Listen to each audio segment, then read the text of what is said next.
Praise Abba, hallelujah. Father, we thank thee once again for bringing us together and ponder upon thy name. We praise thee and we thank thee for the opportunity, for being called, for being led. Here we are, Father, seeking thee. Toda His SheM Yosha. Amen. Amen. So we're going to continue. This is in 2024 here, first week of January, and it's concerning this chart. And I know it's not legible here, but it's just called names. It's on eriktology.net. I just noticed that the file of videos stopped at episode 16 from last month. I've got to talk to the guy doing the website to take the things that are at Eric Bissell YouTube and put them over on the website. Just so you know, the intention is to get all these things back onto the eriktology YouTube site. I just haven't been able to get to that yet. Hopefully we'll do it real soon. But that's where the things are filed. So this particular chart, done back in 2011, if you go to articles on the eriktology.net site and then hit names, and then it says names in English, and I wrote out all these things in English. What we're doing here is kind of going through it a little different sort of regard than just giving definition to the names in English. The previous couple weeks, we went through the first 7 letters and then het tet last week. The correlation, as I've said before, the correlation that I have of these words in the alphabetic sequence, and I say that because I've tried over the years to keep a consistency that the color pattern on what's called the chart, vertical stripes, Aleph is in white, Bet is in blue, and then following in a spectrum development, purple, red, orange, yellow, green, back to blue, and then following that through 2 reds, the Mem and the Nun, 3 blues, Het, Tet, Yod. The reason, 2 purples, Kaf and Lam, the reason for doing that is to be able to think of this pattern, the Mishkan pattern. Tabanit Mishkan, Exodus 25, I believe it's verse 9. Tav Bet Nun Yod Tav is Ta Benit. The idea that, well, that just means tabinet, kind of like a cabinet, place you put things, and it's like, well, it's a pattern. So things are arranged in a pattern. Why? So to analyze that word tabanit, Tav, first letter, last letter, prefix and suffix, and in between is Bet Nun Yod. Well, Bet Nun Hey is to build or construct. Bet Nun Yod literally means my son. Bet Yod Nun would be bean, as in Bina, which is understand or to stand in between and compare this to this. So if it says my son in between 2 letters Tav, what's a letter Tav? Well, the letter Tav, or the word Tav, literally means a mark or a sign. So if you have a target as a goal, you're shooting an arrow or you're walking up a mountain, you want to get to the peak, that thing which is designated as your goal, your target in the distance is a Tav. Or any mark or any sign, a street sign, that's a Tav. A billboard, that's a sign. You could say when you get to the rock with a pine tree next to it, make a turn, that's an indicator. Well, then that's a Tav, any mark. So any logo is a Tav. Well, a musical note is a Tav. It's a little graphic design, a circle with a vertical line. Might have a little flag on it or a couple of them. We look at that, we go, oh, I know that means music. And if you have it registered on 5 lines, I know exactly what pitch, what frequency that note represents. Because the note by itself doesn't tell you anything other than, you might say, timing, but the timing is in reference, excuse me, to the whole. So you have a meter set, gets into reading music. But if you see a note, you know it means music. There's something melodical happening or is being. Whoever wrote that symbol is wanting me to think something about musicality. But if there's lines with a note on the line, I can make the assumption that in modern times that's a, let's assume by default it's a treble clef, could be a bass clef or there's a central clef. But see, it takes more information to know really what you're trying to communicate. The more things you put into the symbology, the closer you can zero in on what's trying to be said. So on this particular chart, I've got the colors following the, you might say, the spectral development of the colors on the chart.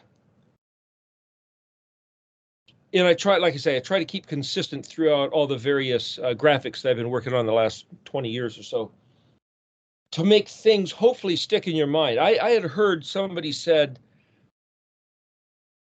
back when I was grade school age, I remember there was these plastic letters and numbers at a certain size, or about 1.5 inches tall and about a 1/4, 5/16 inch thick with magnets. You could stick them on your refrigerator and spell words.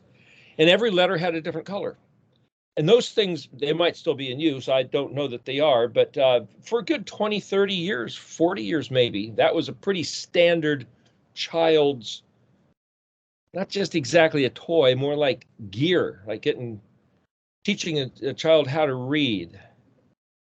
Well, because the letters were always consistent colors, I read a couple years ago a study where they said people have in their mind an association of color to a letter, and they may not even know why. It's because when you were 4 years old, 8 years old, you kept seeing all the time a certain color associated with a certain letter because of that one, call it a toy, that one product.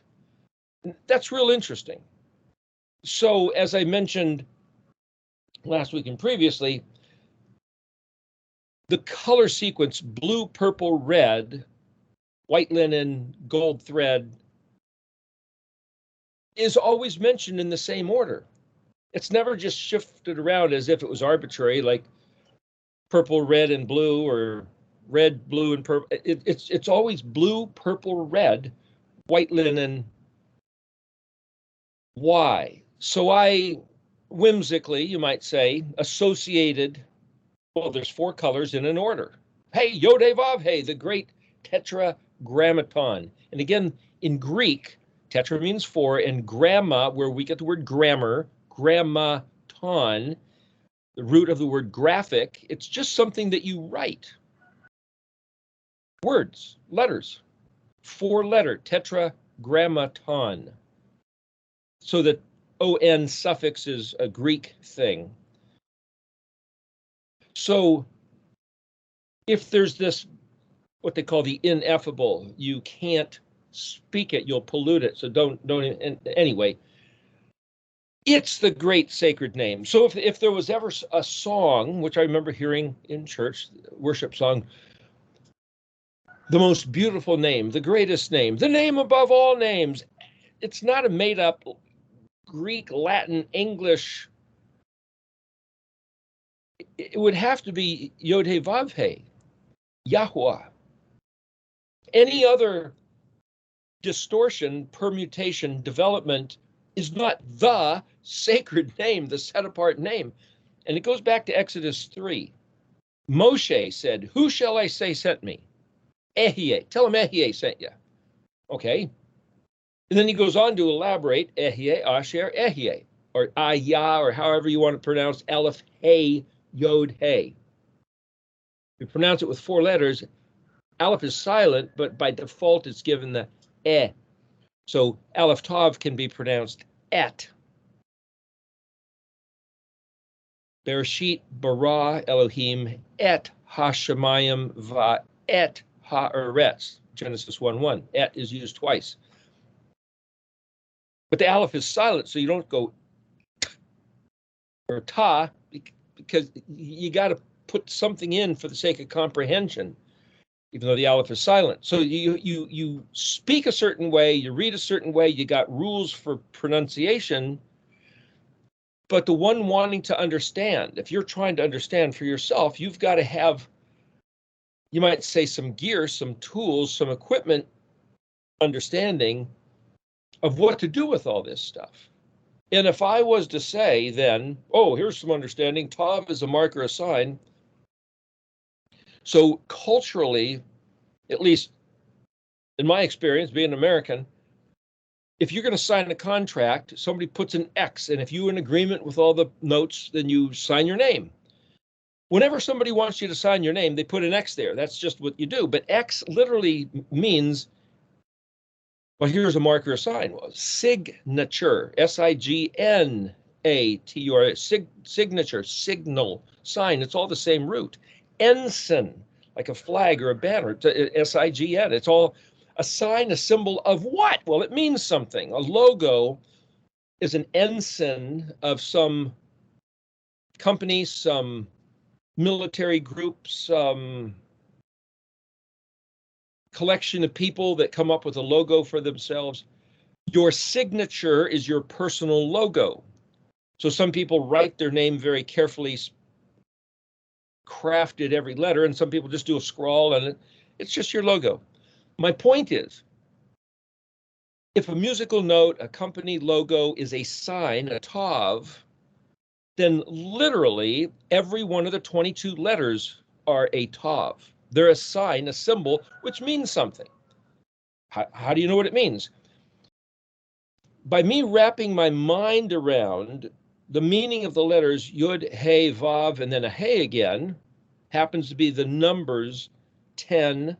That's a yod is the 10th letter, hey is the 5th letter, vav is the 6th letter, and then hey is the 5th letter again in the alphabetic sequence. Well, if you appropriate a number value to the placement of the letters, it's 10, 5, 6, 5, which equals 26. So some people who are into gematria, which is numbers, oh, 26 is call it a holy number, a number of great regard. 26. Why is that? Well, it's because Yod Vav equals 26. So where do you go with that? Go anywhere you want. That's what people do. They run with that. I'm not discrediting it, I'm just telling you where it comes from.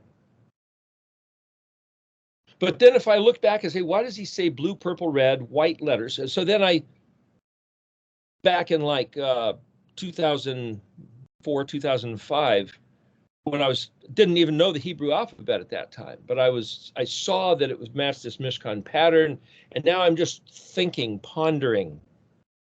Gee, if there's 4 colors and 4 letters, what if you just put those together and look at them as if instead of being just arbitrary different things, they were synchronized? Yud. Well, what's a yud? It's drawn like that, like that. So we're talking about the letter yud today on this chart. Last week was het, tet, now this is yud, 10th letter. The next letter is kaf, which is an open hand. So there's 2 letters representing hands or arm of strength. It's like yod, kaf. And I've heard some people say yod means hand or open hand. And it's like, no, that's kaf. If you look at kaf spelled, the letters kaf and pei, like kippa or kippur, kaf pei resh, in the dictionary, kaf says, well, it's a cupped hand. Like maybe the sole of the foot, maybe the palm of the hand. And it's like, well, but kaf is lines. So is it an open hand with lines? Is it a cupped hand? Is it a kippa, like a cap that you wear? I could say, some people say it's this to the exclusion of that. Some people say it's this and that, this or that, or maybe that's this. In fact, there's this overlap. And some people get so confused, they just throw all this away. Or you can stop and think about it. You can ponder it. Why waste your time pondering something that even the experts disagree with? Well, there's a certain word, het, sheen, bet. uh, the word Het Shin Bet means a band or a girdle. A band or a girdle. Well, that's something that you wear. You might wear a sash across your chest on an angle, or you might put it around this way. It's also something of arithmetic invention. So you could have an abacus, which is a device where somebody figured out before they had computers to do great works of addition and other mathematical enterprises. But here on page 235 of Klein's dictionary, Het Shin Bet means to think or account. To account for something means you tally it, you total it, you sum it up. You figure out what's going on. It also means he thought, he devised, planned. And that's like tabanit. It's also, we talked about the word tav, kaf, noon, or kaf, vav, noon, tav, having to do with plan and design. He regarded, considered, counted, reckoned, calculated. Well, that's all arithmetic with numbers. Could be letters too, but it all depends on, see, if I say, well, to count, to sum up, to calculate, that's all arithmetic with numbers. Well, but the letters are both numbers and pictures with meaning. Was thought, was accounted, was regarded, considered, reckoned, calculated, thought over, thought to do, devised plans, was on the verge of doing something, taken into account, was imagined, took into consideration, was esteemed, attached importance to, valued. Then Het Shin Bet, page 235, is also accountant. See, there it says band or girdle. This is literally meaning ingenious work. Something serving to bind. Why should that be an issue in my mind? And I picture Yeshua in Revelation. I think it's chapter 3 where John, the revelator, the one writing, sees Yeshua standing there, and he's wearing this gold band across his chest. Now, it doesn't say whether it was this way or across this way, and it's like, was he all dressed up for picture day? I mean, here's this picture image that John had of him in the heavenlies somehow. That was 2,000 years ago. Why did he choose to wear that? He could have worn anything. Well, a gold band. A band is a Het Shin Bet. And what is gold? There's a couple different words for gold. One of them is Zion Hey Bet. Zion Hey is the word that means this. So does Zion Aleph Tav. There's a couple other words that mean this. Hey Bet, like Aleph Hey Bet. Hey is the word love, but Hey Bet means to give. So literally the word Zion Hey Bet for the word gold means this give. It's like, hey, well, gold is one of those things that you give as a gift or you give as a matter of regard. Why would the word for fine gold, I think it's peizayin, like where we get the word pizzazz, like, whoa, hey, that's got something going on.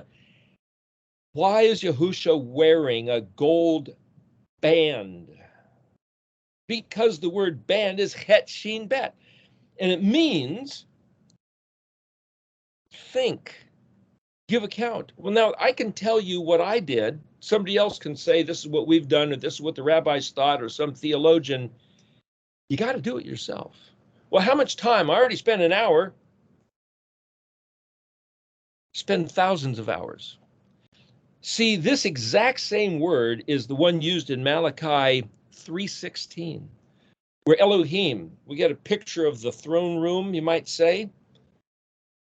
And it says he's taking note of the people, the men who are getting together with their friends and thinking about his name. That word think is Het Shin Bet. It's not just think, but it's ponder, consider, devise, plan. It's like how much of what kind of thought can you put into his name? 4 letters. Is that what he means when he says his name, or is it his way, his disposition, his ruach, it's all that stuff. Shem, the word name, means there. It means here, where you're at. It also means name, fame, renown, reputation, the occupation of all your concerns, which would be ayin nun hey. So in Jeremiah 23, people are saying, anybody got an oracle from God? A word of the Lord. Masa Memshin Aleph Yod He Vav He. Masa Yahweh. And Yahweh Elohim says, if anybody says that phrase again, Masa Yahweh, he's going to, bam, to the moon. He's going to wipe him out, get rid of him, and the household. Nobody better ever say that. What the heck? I've heard it said a lot in churches, but it's not Masa Yahweh. It's anybody got a word from the Lord? Anybody got a dream, a vision, a revelation? He said, better you should say, what is ma, mem hey, what an, ayin nun hey of Yahweh is translated in Stone Tanakh. What did Yahweh pronounce? What did he say? Well, look at the word ayin nun hey. It doesn't mean pronounce. It means to reply or to respond. It also means to humble yourself, to afflict yourself, to be burdened. In other words, what's your problem? So it's the word for the poor that are loaded down with problems and they're bent down in their head, which is a picture of Dalit Lamed Lamed, Dalal, which is to hang down in poverty. As you look through the dictionary and you just look at all these different words, different things, oh, hey, that reminds me of this and that. I tell you, just studying the dictionary. One reason I like the dictionary rather than looking online is because as I'm flipping through the pages and as I'm scanning the page looking for the word which I'm looking for, I'm seeing all these other words. Oh, and take note of this and that. And the study just expands like crazy just for the sake of trying to find the word you're trying to find. But to take the time and let your mind then take all the time it takes to imagine. Well, that's the meaning of Het Shin Bet. To attach importance, like none of the time is wasted that you're doing this. It's like, man, I should be doing this and that and running to the store and getting the wood and firewood and sweeping the lawn and sweeping the sidewalk for mowing the lawn. And I gotta, the pondering of his Shem, the meditating, Haggah, Hey Gimel Hey. And there's other words that mean to meditate. This is one of them. Take it into consideration whether you're driving, whether you're sitting, whether you're staring at the sky and the clouds, sitting by the edge of a river, pondering his name might feel like nothingness, but it's the ultimate in somethingness, according to the meaning of these words. For Malachi 3:16, that one verse to say that Yahweh Elohim personally takes note of who is pondering, thinking, attaching importance to, considering, calculating, giving regard to his Shem so much that he calls for one of his angels, you might say, and says, hey, get a scroll, bring it over here, and write the names of every one of those atoms, those people who are pondering my name. Write their names down in this scroll. And then he says, on the day that he, ayin shin hey, which is to make, produce, you might say, it's translated, put on display. It's like producing a movie. Here's the movie. The producer, the one who gets it done, ayin shin hey. On the day that I, ayin shin hey, I believe the word is his segula, his precious treasure, then you'll see the difference between one who, and then the word is ayin bet dalit, which means to worship or serve Yahweh, and one who does not ayin bet dalit, Yod He Vav He. So how do you ayin bet dalit? Ayin bet. Well, ayin bet is the word for thick, like a thick cloud or thick rope. thick beam of wood, thick tree. There's something of substance. And Bet Dalet, like it wasn't good that Adam was bad. It wasn't Tov that Adam was Bada. Bet Dalet. Bet Dalet is to say if you want to make a closet pole. So you find a tree with a nice straight branch of a certain diameter and you cut that branch off, separate it from the tree. Now it's segregated, separated. Now you smooth it and you cut it and you place it in your house and you hang your clothes on it. The act of bringing something separate, set apart, kadosh, chadesh, you could say, and make it useful by itself, not like any other branch on any other tree. That's Bet Dalet, bad, bada. It wasn't tov. It wasn't.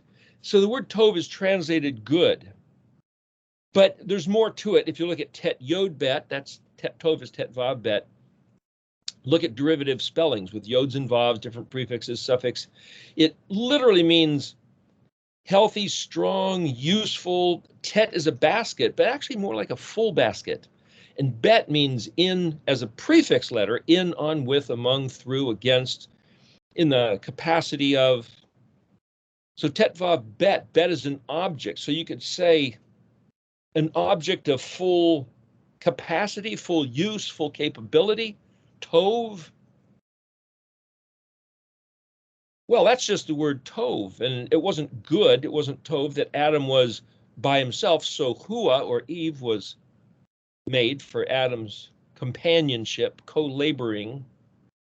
So as we're contemplating the stories of the narrative in the Bible, looking at every word, but then I can look it back and say, well, Elohim was Echad, and so we did that whole talk on Echad 2.0 where he decided to make something other than what he had, which was in its infinite fullness of infinite tovness, and he thought, how can I make something better? And he comes up with Echad 2.0, contemplating, considering.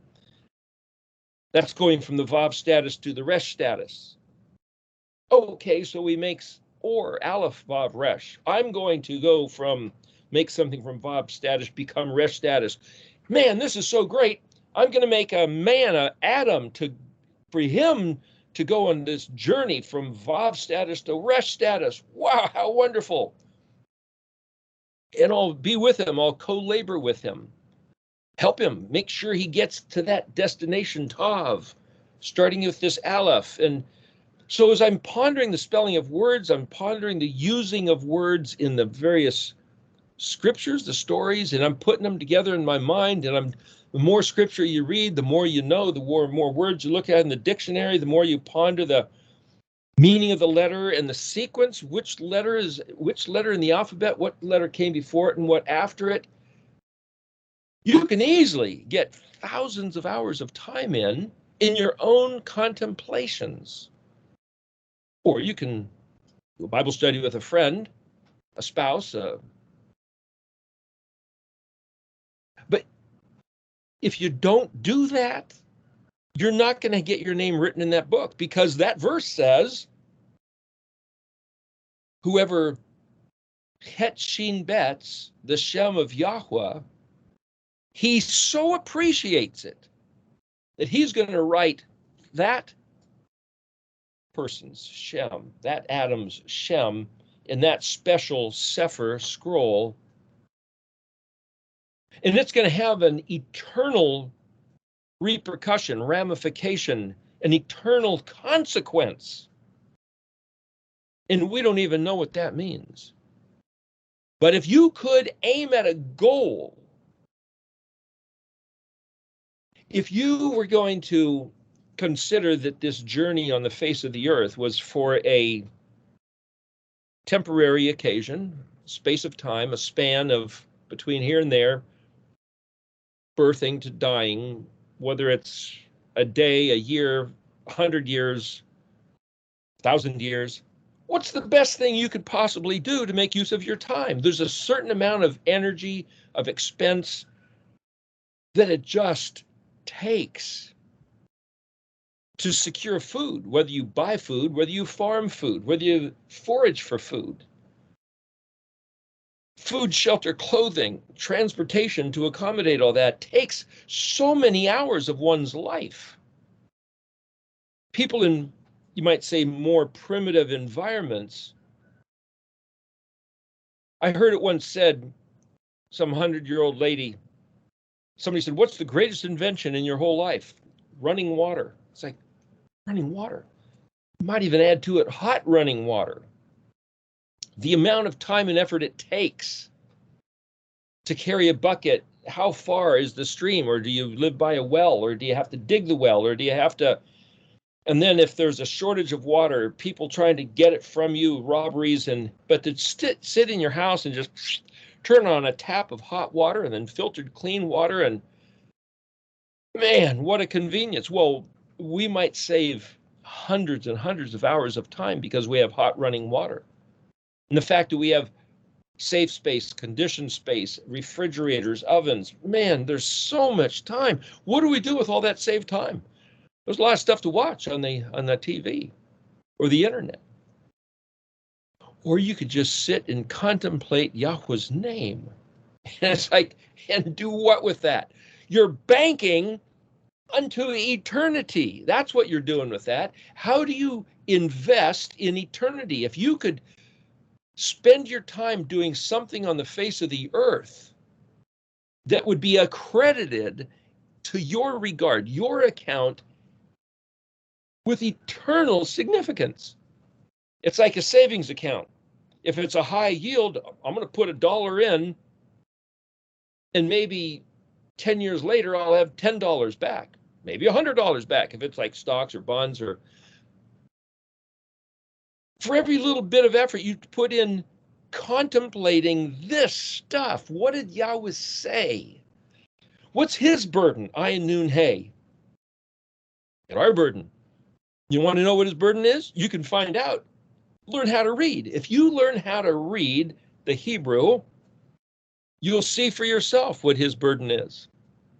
And the interesting thing, when it says better you should say what's the Ayin Nun Hey of Yod He Vav He, is because the word Mem Shin He, Masi Yahweh, it's translated burden. It's also translated oracle and word and prophetic utterance, but it's burden because NASA, Nun Shin Aleph, is something you pick up and carry. If you get married, there's the picture of the groom picking up the bride, carrying her over the threshold. You go, it's a pagan custom. It's like, well, it's also a picture of picking up and carrying with responsibility. NASA. Well, that's like NASA, the American Space Agency, who picks up fabrication and flies them to the moon. Haha, that's just a joke for entertainment purposes. The idea is that they will pick up and transport things. Throwing satellites into the sky, for example, rockets. That's NASA. Well, Nun Shin Aleph, and also Nun Samik, sounds like the word NASA, and it literally means pick up and carry something on a journey. Both words, Nun Shin, Nun Samik, Aleph. So Masa, Mem Shin Aleph, is the object picked up and carried, or the one who picks up and carries. What's the Masa of Yahweh? Instantly, what comes to my mind is a picture of Yahusha with that cross on his back. Well, that's not so funny. Why did he do that? Because of our sin, our foolishness, our stupidity, our disregard of what was his Ayin Nun Hey. But see, to be able to put all these things together and contemplate, and it's almost like playing the game of concentration. You know, with kids, you know, we take a deck of cards and turn them all so they're face down, and you flip 2 over and you try to get a match somehow. You look through the dictionary and you try to get a match, or you see a word in the dictionary and you try to match it to a Bible story or find out where that word was used. And sometimes just because a word is used somewhere in the scripture, that's one thing, but sometimes the concept of the word is almost like a concise packaging. A word is a concise packaging of a whole different story. Like if I mention the word talent, Oh, there was those guys that were given talents, 5 talents, 3 talents, 1 talent. The master went away on a journey, and he comes back and he says, well, present yourselves. Let me see what you did with what I gave you. And it's like, well, one guy who was given 5, he invested it and got 5 more. The same with the guy for 3. But the guy who had 1 said, oh, I knew you were a tough guy, and I didn't want to lose it, so I buried it. Here's what you gave me. I didn't lose it. Here. It's like, you worthless servant. And he kicks him out and gets him flogged or something. But what I'm saying is, just mention the word talent. Okay, but there's a word spelled pei-kuf dalet. Fakad. The P, the PH, the F, all the same letter, the letter pay, QD. And what it means is to pass in review, to be held accountable, to be held accountable for something you were entrusted with. So where you see that he will not hold that man guiltless who picks up the Shem of Yahweh and brings it to nothingness or holds it in vain. Well, that word nothingness and vanity, vain, emptiness, is Shin Aleph and Shin Vav Aleph. So Mem Shin Aleph and Nun Shin Aleph is to pick something up and, it's nothing. To not mention his name, we'll say anything but Yahuwah. We're going to call him Lord God, Jesus, Adonai, HaShem, anything else, but we're not going to use his name, Yod He Vav He. Meanwhile, he said, Yod He Vav He, Yahuwah is the name upon which, book of Joel, whoever calls the name of Yahweh will be saved. He didn't say whoever calls on the name of Jesus will be saved. I just saw a guy, a little thing on the internet all of a sudden came up. In the King James Bible, forget where it was, it says that Yeshua says something about whoever believes in him will be saved, as part of a longer verse. And the guy looked at the Geneva Bible of a few years earlier, which was made illegal, and it says whoever obeys the word of Yeshua will be saved, not whoever believes. So the authors, the writers of the King James Bible took an incredibly significant verse. And it said, instead of saying whoever obeys Yeshua, Yahusha, will be saved, they said whoever believes on Yahusha will be saved. What does it mean to believe? What does it mean to obey?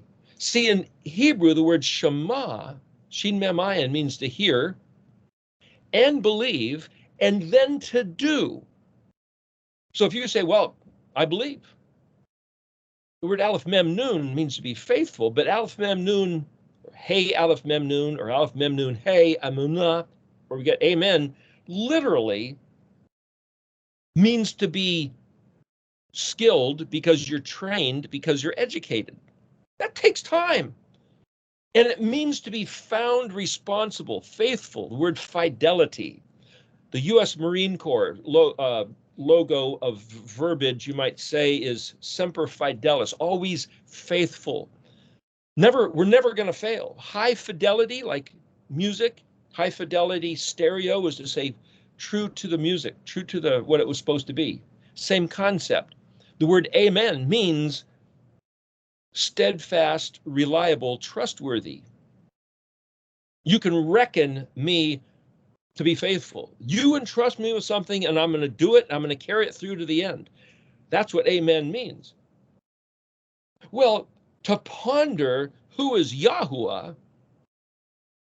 that's what he says of himself. The word that goes out of my mouth will not cease, fail, or return void. It will accomplish, that's reaching Tav, whatever I set it forth to do.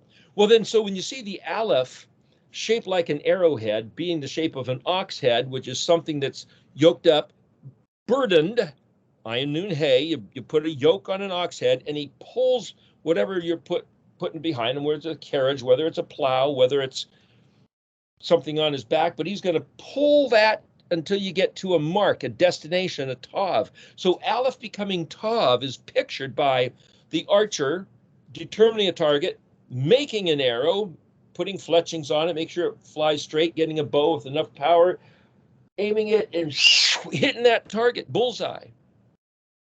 That's Aleph hitting Tav. That's the bull. That's the ox reaching its destination. So for Yahuwah to say, I'm the guy who causes it to exist. Causes what to exist? Well, look at the spelling of the letters Yud, He, Vav, He. Yud, the hand, the strong hand that grabs a hold.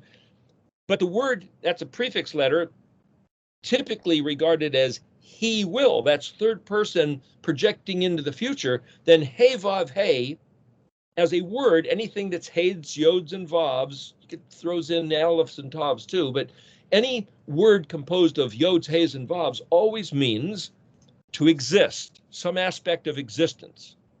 So he will exist, cause it to exist. He's the responsible party for its existence. For what existence? Yod, He, Vav, He. He will cause it to exist. Cause what to exist? Whatever he said, because that's what he's talking about in other places. He says, the words that goes out of my mouth won't return void. It will accomplish. How do I know it will accomplish? You go to Genesis 1, verse 3. Vayomer Elohim. Aleph Mem Resh. Vav Yod. Aleph Mem Resh. And he, Amer is not just say, the word debar is to speak. Amer is more like this declaration, this utterance. It means fine, high words. It's a picture of like elk antlers. It's like, this is this majestic declaration. Yahi or. And Yahi or, poof. It's translated, let there be light, and there was light. When he says something, he makes it happen. So when you say he will cause to exist, Yod, He, Vav, He, what does he cause to exist? What he said. So everything he said has to come into existence. That's his Shem. That's his claim to fame. It's his name of renown. He's the one, whenever he says something, it happens. It has to happen. The world can't end without it happening. So everything that we read must happen. Now, we can sit here and say, and I might have mentioned this on one of the talks, but I heard somebody talking about this, and I mentioned it to somebody else, and it's like, whoa, what a kick in the head. Just as a pondering. Now, as far as I know, this is now the year 2024. By whose reckoning? Well, from them guys, go back 2,000 years, and somebody a few years later said, hey, we should change the calendar so that the year 0 is when Jesus Christ was born. That would be between BC and AD, or before the Common Era. It was before Christ, but now they changed it to BCE, before the Common Era, to the Common Era, CE. It was Anno Domini, the year of our Lord. Let's just call that, well, they made a mistake. They missed it by somewhere between 3 years and 5 years, so even 2024 is not accurate. If you're really going by when was he born, of which date is just some uncertainty. Some people are certain, some people aren't. Anyway, the point is, who picked that date? Well, it was 100 or a couple hundred years later, they retroactively, because typically an empire will say, we're going to call this year 0, start counting right now, year 1, 2, 3, when the empire started, the founding of an empire. So there's talk these days of this great global reset. It wouldn't be surprising if somebody says, hey, forget the 2024 business. We're going to call this year 0, and we're going to start counting right now. I mean, you look at other empires in the past, and that's what they did from any continent of any time. So nobody really knows. And you say, well, where do we get the idea? It's 2024. Somebody with a high regard of the Jesus Christ story decided to make that, well, in China, they have a different calendar. The Jews have a different calendar. It's like, well, what do the Jews say? They must be correct. Well, apparently the rabbis made I think it was like 140 or 147 or 170 or something, year discrepancy. They mucked it around with it and changed it just to recalculate. So they say, oh, this is year 57 42 or whatever this year is. This year, no, they changed it. 58 something, 5880 something. It's not. So Michael Rood did this whole study where he found that there was a synchronization 2,000 years, like 2000 CE, 2000 AD, was actually 6,000 years from when? Was it Adam? So is there only been 6,000 years of people on the face of the earth? Nobody knows, but at least if you go back and you count the generations, the genealogical generation to generation to generation, all the way back, it looks like there's been 6,000. But then I heard somebody say, okay, if I'm thinking this is 2024, okay, the millennium hasn't happened yet. The millennium of peace with Messiah reigning on the face of the earth or reigning up in heaven, and that's it's in front of us. We're going to get there. And this guy's on the internet saying, think about this. In the story of the 1,000-year millennial reign,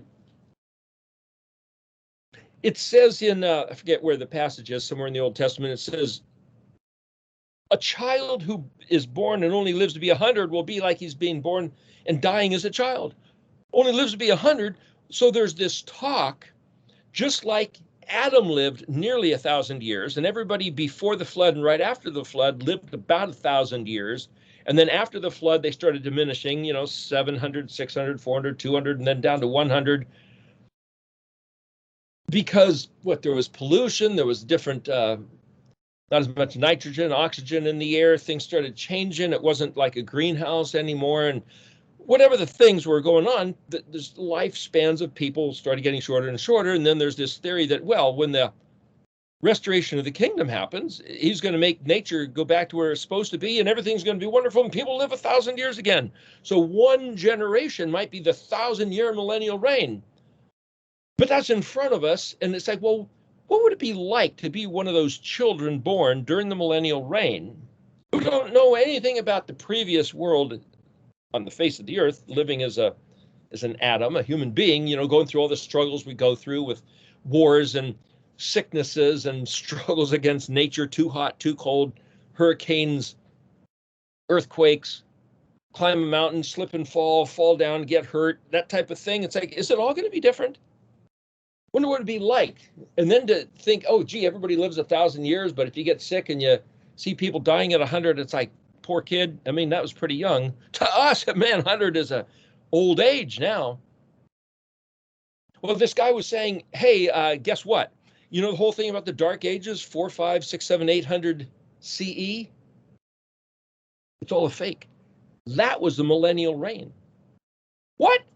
That's right. We are now at the tail end of the millennial reign. So instead of thinking that Yeshua coming back, Revelation 19, the devil being thrown into the bottomless pit for 1,000 years, and then the great war, him being let out, and then coming back, Revelation 21, that's actually where we are now. That's not in front of us. That's all behind us. Imagine just to let your head go, what? Could that be possible? Have we been fooled, bamboozled, lied to about time and what year it is?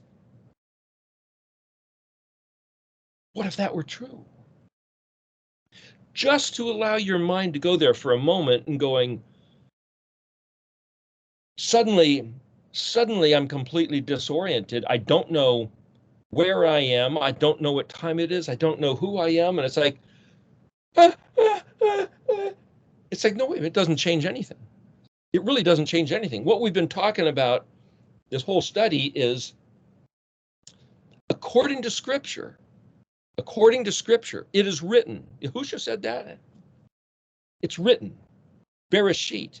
In the beginning, Elohim created the heavens and the earth. Okay, so that's where it starts. That's like saying Aleph created Bet. Okay. Then that's the foundation. That's the bedrock of my sanity, my consciousness, my reality. Aleph created Bet. And then I was given to be an Aleph, a self in a body, Bet. And you could embryo-shaped Bet, gimmeling through the birth canal of Dalet, journeying, voyaging from let's say from some place before coming to earth, if there was. Some people say there's a pre-existence. Some people say we're just given a spark of life in the womb. I don't know. Maybe it doesn't matter. Just suddenly, poof, I'm born and I exist. I'd be born through the dalet, the portal of the woman. Dalet, hey is the feminine suffix. Poof. And now I exist as a vav, a man, male or female, Adam, who then am facing death, Zion. And then the grave, Het. And it's all finished, done. Tet, there's a full basket. Yod.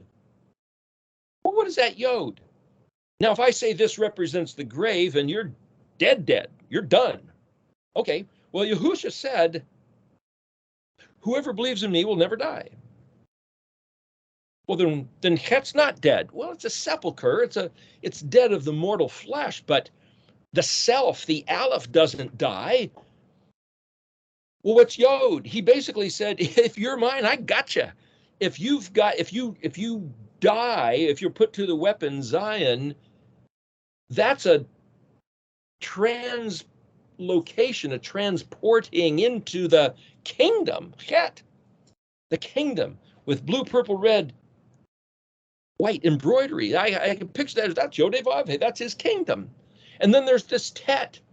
That's like the wedding ring. That's the full basket. And then there's the Yod. What's that Yod? The hand that grabs, the hand that holds. You're mine. I gotcha. So for me to take on the consciousness, it doesn't matter what year it is. It doesn't matter whether the real land of Israel is in America or Africa, or whether what if the promised land is the continents such as we know them, centered around the North Pole on a flat plain where there's an ice wall, and then more continents beyond that for how far? I don't know. What if this whole terrestrial, what we call the terrestrial landmass, globe, is the promised land? I don't know. I don't have any reference. Is the heart of the promised land Jerusalem, just because Elohim, just because Yahweh had expressed an appreciation, a tender regard of that mountain? Is that somehow the center, the pupil, the bullseye of the concentric rings around? And how big does it go? I don't know. How big does it go in time or space? I don't know, and it doesn't matter. The only thing that matters is Yahuwah Elohi. He said, Zechariah 13:9, when the destruction comes and there's mayhem and catastrophe, he's going to bring the third part, he's going to bring his people, and then it's Bet Aleph Shin. Aleph Shin is fire. Bet means the prefix in, on, with, among, through. So through the fire, in the fire, in and through the fire. He's going to bring his people in and through the fire. He says, refine them as gold is refined, try them as silver is tried, or maybe it's vice versa. Refined as silver, tried as gold. Anyway, it's going to be put to the assay. That's nun samic. That means pound it, get all the dross out of it, and then bring them through. And the people are going to say, here's the script, Yahuwah Elohi. Yahweh is my Elohim. And he's going to say proudly, this is my people.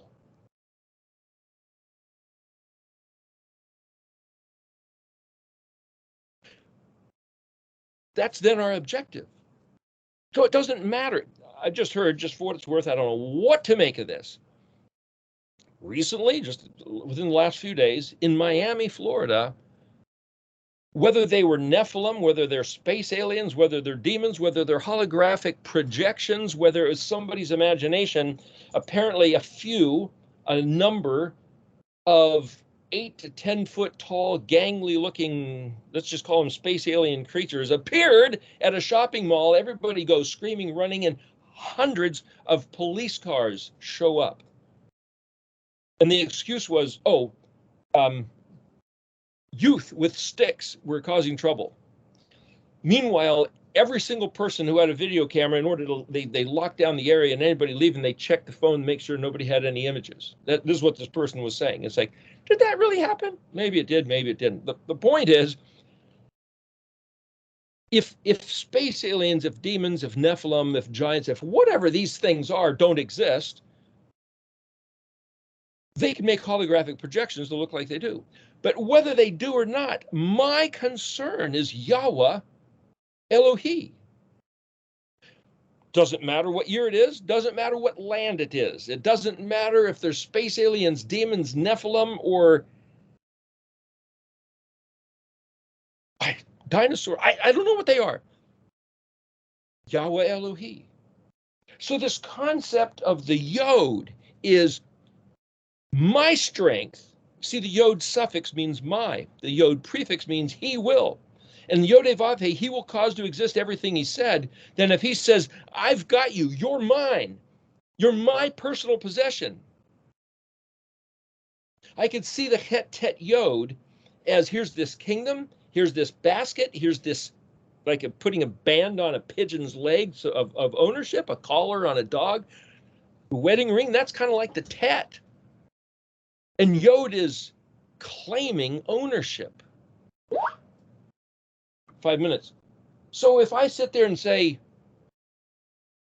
can I wrap my mind around this matter? You got a het sheen bet. So if I sit here and say, listen, I don't know if there's foreigners coming to invade, they say this year in 2024, something, I don't know what adjective you want to put there. Horrible, traumatic, catastrophic, ugly, weird, bizarro. Something's going to happen. They're threatening that every year. Who cares? My point is, doesn't matter what happens. Doesn't matter how many more days I breathe air on the face of the earth. What does matter, do I think about who is my Elohim? And what means, what guiding, what gauge do I have for proper thinking? I can tell you this, in my estimation, in my consideration, studying church doctrine, church history, church theology is not accurate, is not necessarily true, right, or correct. It's not kaf noon. However, in my determination, if I look at the Hebrew words, and if I look at the dictionary of what the Hebrew words mean, and if I look at what the letters mean in the Hebrew alphabet, it is correct, right, true. It is yashar, straight path. It is so valid that every moment I spend contemplating his words, what do they mean?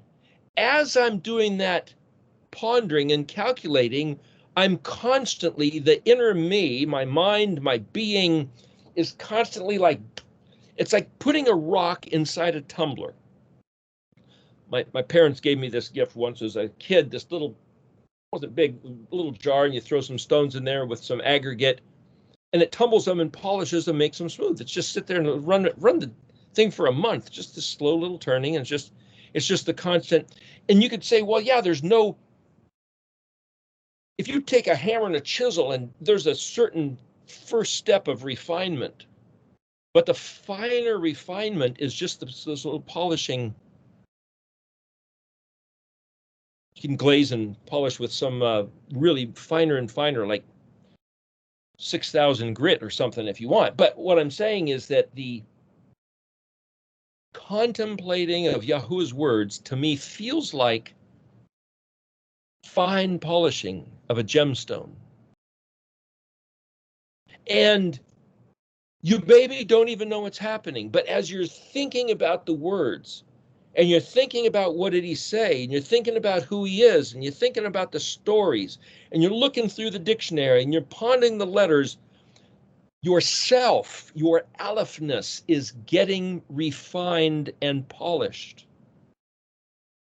At least it feels like that for me, because somehow though I can't write them down like big nuts and bolts, this is what's happening. It's the rubbing up against his stuff in thought. And that is meditating. It's Hey Gimel Hey. It is giving account to, attaching importance. The other interesting thing about this word Het Shin Bet is that it's synonym with Ayin Nun Hey. It's also synonym with Ayin Resh Kaf, the word Erik, which is why this is called eriktology, because it's the pondering, attaching value to, giving regard of, and assessing. It's an index, lexicon, archives, registry, like a museum, something you'd catalog, something you'd organize and say, what do I got here? What's going on? Just the act of trying to put everything in its place at value. The word Erik, the word Ayin Nun Hey, is the word Het Shin Bet. And that's what he said was to be the behavior of those of his greatest regard. I'm trying to say with this whole thing here, I don't believe there's another behavior, another act, another use of time that anyone can do while we walk the earth, which could be more productive, more valuable, with a greater promise of reward than to just think about these things. And even to think about the subject of thinking about it is part of it. Okay, so got to end here, get ready for part 2, and I'll go through the list of words that are written in the Yod line on this chart.